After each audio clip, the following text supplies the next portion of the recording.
Hello বন্ধুরা, আজকে আমি দেখিয়ে দিতেছি দুইটা আপেল কিভাবে তৈরি করবা। আপেলের আর্ট খুবই সহজ, তোমরা তৈরি করতে পারবা সবাই।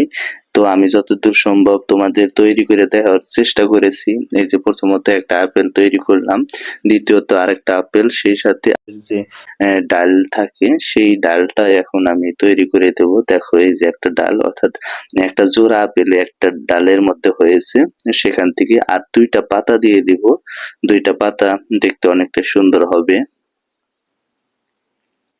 পাতার র্যাক গুলো এখন বসিয়ে দিব। যে দেখো, তোমরা তো জানোই যে পাতার অংশটা মূলত কিভাবে থাকে। আমি সাধারণত মার্কার দিয়ে তৈরি করে থাকি এগুলা।